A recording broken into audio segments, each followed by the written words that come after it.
បាទនេះគឺជាវីដេអូ highlight បាទនៃការប្រកួតរវាង Bangkit ជាមួយនឹង Nagaver នៅសប្តាហ៍ទី9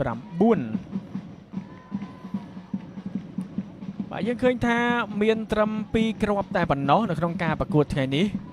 ក្រុមទាំងពីរក៏ព្យាយាមនៅក្នុងការប្រកួតពេញ90នាទីប៉ុន្តែបានត្រឹមចែកគ្នាម្នាក់មួយពិន្ទុឯកសណ្ឋានពណ៌សមួយឈុតគឺ Bangkit ឯកសណ្ឋានពណ៌ស្វាយមួយឈុតគឺ Nagaver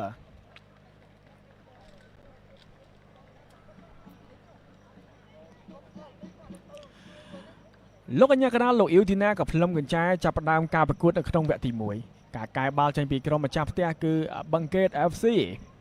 ឱកាសដំបូងរបស់ម៉ាត់ដរុនអស់បាល់ទៅក៏បញ្ជូនបាល់ចូលថ្នាក់ដៃអ្នកចាំទី Ridley Heng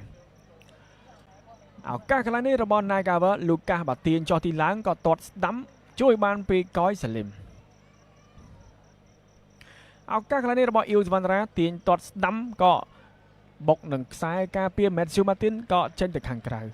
មួយជើងស្ដាំនេះក៏ប្លុកបានពី Matthew Martin សារជាថ្មីឱកាសកន្លែងនេះរបស់ការទាត់ពីចម្ងាយរបស់ Lucas លឿនមែនទែនប៉ុន្តែកយសាលីមបដិសេធបាល់នេះបានយ៉ាងល្អ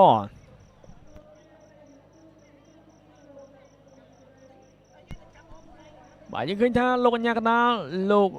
អ៊ីវទីណាក៏ផលំកញ្ចែបញ្ចប់ការប្រកួតវគ្គទី1វគ្គទី2ក៏ចាប់ផ្ដើមនៃការប្រកួតបាទយើងឃើញថាក្របបាល់ក៏កើតឡើងតែម្ដងបាទនៅក្នុងវគ្គទី2នេះបាទកន្លែងនេះការទាញទាត់ពីចម្ងាយរបស់ Venuto ជួយបានបាទពីកយសាលីមការបញ្ជូនតែកន្លែងនេះយកបានពីសវណ្ណរាក៏ទាត់ស្ដាំបាទបញ្ចូលទីតែម្ដងបាទដោយអ៊ីវសូវណ្ណរាបាទបំប៉ោងសំណាញ់ទីបានល្អដល់អ៊ីវសវណ្ណរាហើយក៏ការលើកបានចូលមកខាងក្នុងមួយក្បាលនេះក៏បុករបស់ទីបាទពីការតែតរបស់បាទកីឡាករវ៉ាន់តាឡាមី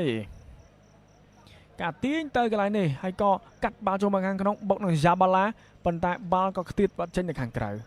កន្លែងនេះទៅលឿនពី Venison លើកបាល់មកក៏ចាប់បាល់ជាប់បាទពីកយសាលីមការលើកបាល់កោងចូលមកខាងក្នុងមួយក្បាលរបស់វ៉ាន់តាឡាមីជាអ្នកបញ្ចប់ទីឲ្យ Nagaver តាមស្មើ1-1បាទបំប៉ោងសំណានទីបានយ៉ាងល្អបាទកយសាលីមមិនអាចសង្គ្រោះបាល់នេះបានទេបាទលោកអ៊ីវទីណាក៏ផ្លុំកញ្ចែបញ្ចប់ការប្រកួតជាផ្លូវការក្រុមទាំងពីរបានត្រឹមចែកគ្នាម្នាក់មួយពិន្ទុនៅក្នុងសប្តាហ៍ទី9